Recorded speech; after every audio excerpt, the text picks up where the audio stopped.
We're ready to go? Okay. Hi, my name's Melody Guerrera, and I'm going to interview you for the World Trade Center Oral History Project. So first of all, thank you very much for coming in. You're welcome. As you probably know at this point, the interview is an opportunity for you to provide your personal perspective and the story of the World Trade Center disaster, what your involvement was with rescue and recovery efforts that followed. And by sharing your story, you're going to help us capture this historic event in a very unique and personal way. Okay. We believe the oral histories that we gather will be invaluable to educators, to researchers, to the public. It's preserving history. So as you recount your story, please share as many details as possible. And I understand that some memories may be difficult to talk about, so up front I just want to say thank you. I know that for different people it has a different degree of difficulty, so we just like to thank you up front. Just so that we get everything correct on the tape, can you please state and then spell your first name? Robert, R-O-B-E-R-T. Okay, and the starting time? You got it? Okie doke. All right, so let's begin by getting to know you a little bit better. What do you do for a living now? I'm retired, worked 30 years in publishing, Oh, okay. Time Magazine. Nice. Okay, that sounds like an interesting occupation. And do you live on Long Island? No, I'm in Westchester County, New York. Okay. And was this where you were from September 11th as Yeah. well? Yes. So your living arrangements are the same as it was Yes. back then? Okay, and where were you working September 11th? 55th and Broadway. Okay, and you were working in your capacity Yes. as... Publishing. Okay. And how did you get from Westchester to Manhattan typically? The train. The train, okay. So on the morning of September 11th, when obviously the day of the attacks, what were you doing when you first heard about Sitting it? at my office on the computer, the secretary came in and said a plane had just hit the World Trade Center. And I thought it was probably a single-engine small Piper Cub. Okay. And how far away were you actually from? You mentioned where you were. We're on 55th and Broadway, so Midtown. Okay. All right. And what was your reaction? What did you do at that point? Did you just continue working? Yes, I thought it was a small plane, and I didn't think much more about it. It was unfortunate. And how did you become aware that it was, more significant The than that? secretary came back and said that it was a major airline and there was a lot going on, and we went to our televisions and started seeing the coverage and realized that it was an attack. Okay. And how did you end up at the site? Were you in? I ended up at the site the next day. I see. And how did that transpire? Well, first thing at work, we made hotel arrangements for our employees in case they couldn't get out of the city to stay in hotels in Midtown. My daughter was at school at Dominican Academy on 68th and Madison. I quickly went over and got her out of the school, brought her back to my office, made sure the employees were okay, and then I had a co-worker who was brought up in the Bronx, had a car, and knew back roads to get out of the city, and he got us up to Westchester, and I got my daughter safe at home. I see. And then the next day, as we were driving, and the jets were flying over, the military jets, and the smoke and all of that. I heard Mayor Giuliani come on the radio and say anyone who had a license in first aid, they needed volunteers at the World Trade Center, and I had that. So the next morning I went down. Okay, so it wasn't with regard to what you did for a living as far as publishing. It wasn't anything. No, So no, you were okay. no, not at all. Okay, so you have this specialty that they're looking for. What was your expectation of what you're going to be doing down there? Did you have any expectation? Well, I mean, I know first aid, and if people were hurt, I certainly was going to be there to help them. Okay, so you arrived the next morning? Yes. Okay, and what was going on when? Well, how'd you get in? I was going towards the Javits Center where they said to go. I'd taken the train down, And as I was walking towards the Javits Center, I walked by a building that had a sign on it, Salvation Army, volunteers needed for Ground Zero. So I walked in, and they signed me up, gave me the shirt and the badge and all that, and I unloaded a truck for about an hour, and then they put me in a van and sent me into Ground Zero. Okay, and how was, at the Javits Center, were things calm? Was I it never organized? got to the You Javits never Center. did. You just stopped at I that. stopped at the Salvation Army and went in there first. So when you went into the Salvation Army, what was the mood there? Was it chaotic? Was it calm? Was it? No, I never knew much about the Salvation Army, but I was very impressed with what they were doing. They were organized. I'm very impressed with the supplies that they were donating. So no, I think I'm impressed with that organization. Okay. So now you get into a van. Were there others going with you? Yes, there was people there, and I had a choice of going to the morgue, working at the morgue, or going to Ground Zero, and I selected Ground Zero. Okay. And did they give you any sort of prep for what you might see, or? No, not really. It was to provide the items that they had to give to the police, the firemen, or the volunteers, the people who were on the rubble, going through that piece by piece. So I was basically carrying water and ice and that type of thing for people. Okay. So did you have expectations at that point? Were you apprehensive? Were you just on a mission? What was you thinking? I wanted to help people. I had no apprehensions, as from being in Vietnam. I had no apprehensions in that regard at all. I was very surprised how, riding in through the van, how isolated, dark, and it was in the morning, desolate, and it was like a half an inch of snow from that dust on everything, which I had never seen anything like that before. So it was a kind of an eerie ghost town. And was everyone else in the van, were they talking? Were they all? No, it was very quiet. So you were kind of alone with your own, each person was alone with their own thoughts and processing.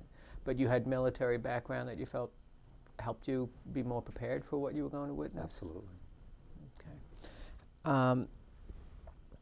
So was the environment still smoky, and what was it? What was the air like at that point? They gave us these paper painter's masks, and as soon as I got into Ground Zero, in my mind, I realized the air was toxic.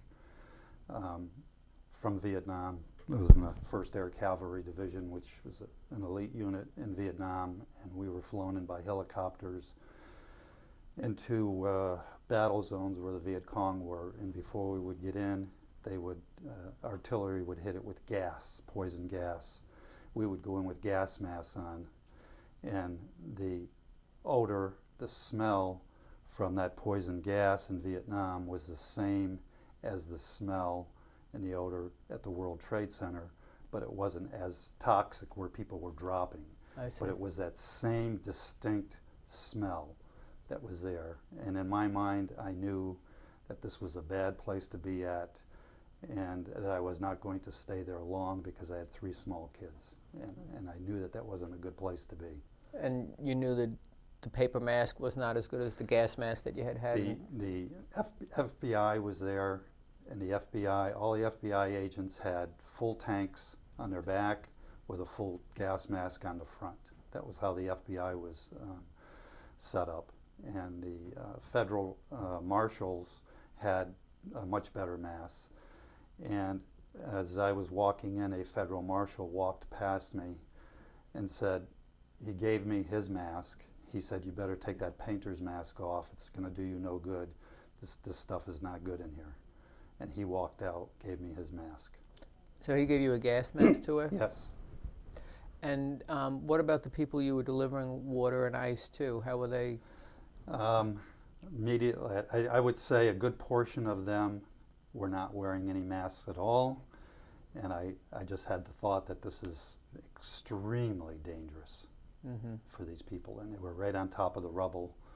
And the fires were still going. They had the fire out on the top. the rubble, but below ground the fires were still going. I see. And how long did you stay in this I environment? stayed 2 days. Okay. Now, did you leave at night and? I left in the morning. So you came. I You came arrived in the morning. in the morning. And then I left probably like the third morning.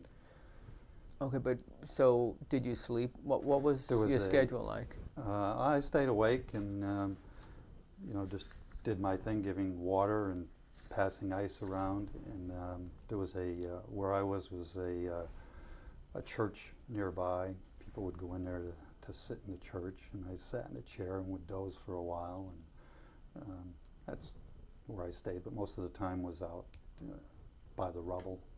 And you kept this mask the entire time as well? Yes, I knew this thing was bad news. Mm-hmm. I think people didn't wear the mask because they were uncomfortable, but yeah, you really had to wear the mask. Right. Now, was it organized that you were supervised in any way? Were you getting breaks? How did you do meals, that type of stuff? No, they had the sites for the Salvation Army where there was food and there was water, and they were all over the place. So anything I needed in that regard was available. Okay. And you, what would you just go back to the van for more ice, or was there? No. Well, the van left, and it was at a point right at ground zero, and I stayed at that point. So you were assigned to that area? Is that what that area to disperse? And the group that you came with, did they all go to their own? They all went kind of, well, they had different drop-off spots for that group of people. So maybe a couple others got off where I got off, and we had this site. It was really like a canteen truck that Mm-hmm. had food and water and ice, and I would take things from that and disperse it out to the other volunteers, the firemen and the policemen. And you say you stayed about 2 or 3 days. Right. Your stress level at that point, or how did you deal with what you were witnessing? The building's collapse was amazing. There was new car carriers loaded with brand new cars burnt to a crisp, fire trucks burnt to a crisp. And cars. Right. That was a huge impact. Ambulances lined up as far as you could see, and the people on top of the rubble where they had the chain gang, where they would take one piece at a time and pass it back and go through it looking for bodies and bones and Right. things. They had the body bags there. I think those are probably the most memorable things that I take. And out did of you that. talk with anyone while you were down there? Do you remember interacting I with talked people? to some people from the Salvation Army. I talked to one fella who was going down underneath, and he told me, what it was like down there, Mm-hmm. his experience going below. It was probably only two people I really talked to. Was he a police officer or a firefighter? I believe he was a rescue police officer who was just leaving and spent a fair amount of time telling me what it was like down there, and then at the steel girders you had to be very careful that they didn't get loose and you would fall. Mm-hmm. And then one fella had the dogs, and the dogs are so loyal that their paws were like burning on the heated metal underneath, Mm-hmm. and they're so loyal they would stay there. Wow. They're very loyal dogs, so Mm-hmm. that they have that do that research, that kind of search and rescue. And how were the people when you gave them the water or the ice? Did they at least stop doing what very they do? appreciative. Yeah. They needed it. Yeah. Yeah. So, It was very hard work for them. and when you did you ever have to do anything with the first aid skill that you had? No, I did not. Okay. And did you stay awake the entire time, or were there facilities for you to sleep? I think I probably, pews in the church, or I'd sit on a curb and doze maybe a little bit, but I stayed awake most of the time. So were there facilities for washing or anything of that sort? No. Okay. And so you just dozed here and there. You didn't Right. go in for. Okay.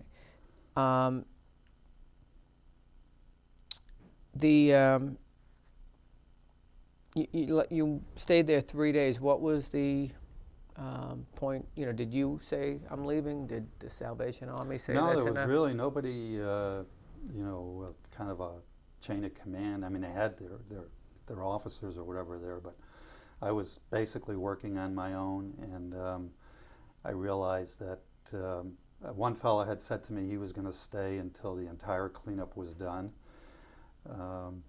And I realized at that time that it was very unsafe to be there. And I just walked out on my own, and I walked out through Chinatown and back up to Grand Central. Now, well, you were down there. You mentioned you had small children. Yes. A family that you were thinking about. Were you in contact with them at all during My that cell time? phone, once on the cell phone, otherwise I had no connection. So they knew I was there. And they watched it on TV where the crane was, and I walked over next to the crane, and I said, I'm next to this crane. Right. So they knew I was safe. Oh, okay, good. And how did you feel when you were done offering this help, when you chose to leave? Well, I was glad that I went down to do it. I obviously felt very bad for all of the people and for the building, and was very angry with the people who did it, and I actually wanted to volunteer to go back in the Army and go after the people who did it. Right. So you mentioned that you worked for like 30 years for time, and I'm assuming that you were stationed in Manhattan. Yes. That entire time. So this was your city, more or less. Yes. And is that, you took it very personal then? Yeah, when I got my daughter from her school and we walked back to my office, all of the workers in the office buildings in Manhattan had come outside on the sidewalk. They were all in tears, everyone was crying, and you could look down Madison Avenue and see basically the smoke, the plume of smoke above the building. And my daughter was a freshman in high school, and she was very much in tears and very, very upset. Understandable. So you indicated you were angry enough to consider going back into the service, even having been in Vietnam and in a very harrowing position. From what I know of Vietnam, going around in helicopters was extremely dangerous. How did you deal with that anger, in the sense, you didn't go back in the service, or did you? No, Yeah. I didn't. No, I was too old for them to want me back. But I just, my thoughts were that we needed to find out who did it and get them, and I felt terrible about what happened, and for all of the people. So you went to the site. Did you feel that it was taxing for you to be there? Was it a relief when you left? No, it wasn't taxing at all. I mean, I was at the Tet Offensive at Hue, which was a city that was one of the biggest battles of Vietnam, and I was in the middle of that, so I had seen an awful lot of carnage and all of that. I had no problem handling that part of it. I see. The stress. It's very disturbing to see that happen in this country. Now, when you were down there, you were down there the morning after the attack, and you stayed a few days. Did you see the manner in which people were working change? Did it become more organized, less organized, more people, less people? I cannot say that I thought it was very organized what they did with the volunteers. The firemen were very organized, the police. All of that was, I felt was, I thought they did a good job. Okay. I thought that was handled well. And did you have any personal loss as a result of 9/11? Did you know anyone who was killed? So that wasn't what motivated you to go down there? No, it was to help. Okay. What do you think was the most difficult part of the response that you provided? Clearly, people without a mask on, and or those people wearing paper painters' useless masks was the thing that got me the most. I knew there was going to be problems with that, and in fact, several days after this event, I saw my family doctor, and I said, "You're going to have a lot of patients down the road. Is this stuff toxic?" Yes, without a doubt. Did you share your experiences with your family or friends or anybody? Did you talk about it? Yes, I told people what my role was and how really bad it was down there. And do you think that being down there has had any lasting impact on you? Just about the people who are going to get ill from this has been I've always had that thought often. Okay. I saw that in Vietnam. I have Agent Orange, which is the chemical in Vietnam they sprayed for the foliage. So I have Agent Orange, so I know what it's like. I got cancer from that. Yeah, Agent Orange. Well, that's a whole other story. I'm old enough to know that story. I'll date myself by admitting that. If we had an event, and hopefully we never do, but if something like this were to happen again, do you think you would respond? Yes, immediately. Okay. Would you do anything differently than you did this time around? Now I'd do what they'd asked me to do and go in and help. And do you feel there's positives that you take away from this? Well, to help, to volunteer, it's part of my duty, so I take that. Since 10 years have gone by, and you went in, you responded to 9/11. Has it altered your expectations of government or changed any of your perspectives in that regard? First reports were that the air was clean, and I don't know how they came up with that, but clearly it was not, because I know reports that have come out from the commission since that there was fibers of glass floating in the air that people were breathing in. So I would say yes. Yeah, I think some of these reports that the government puts out early are premature. What about society? Did it change how you feel society reacts to these events? Did it surprise you that so many people went down, or how society reacted? I think overall society handled it well. I mean, it's very traumatic. Yeah. And I think everyone was very upset, but it was not chaos. And would you have expected that of society prior to it? I don't believe, well, there's never been anything like that, so it would have been unknown, but I think that they handled it well, and I would not know how they would have responded. How does it feel to be classified as a 9/11 responder, and people view 9/11 responders as heroes? Do you think of yourself as a hero? No, I don't think of myself as a hero. I just, if somebody's hurt, falls down in the street or anything, I know to go immediately to them to help, because if I fell down, I would want someone to come and help me. So it's just a natural instinct of helping. Okay, so it's more like do unto others type attitude. Do you feel that you've received any type of special recognition by society by being a 9/11 responder? No, I don't think so. Okay. I just have to make sure I go through all the questions.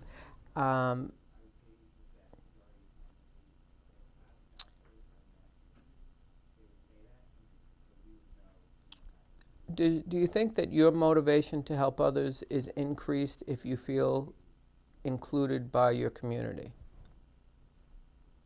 rather than excluded by your community? Do you think there's more of a... Yeah, included by community. That would help, you think that would motivate people to help people more if they felt like they were part of something? Yeah, sure. Um, the purpose of this interview is to document the personal stories of September 11th. Is there anything, for history's sake, that you think Americans 50 years from now, 100 years from now, should know about this disaster that we've not yet discussed? I just think they should be sure they know before they put reports out that error is clear, and or get better safety devices, masks and things like that. Those are the kind of things that they should do, because I do think you have a lot of sick people, and if they had the protective masks, they'd probably be all right now. Mm-hmm. And I don't understand why there was paper masks and the FBI's wearing tanks. Right. You know, full mask with tanks in the back. Mm-hmm. So that's what I would say is safety has to come first. Okay.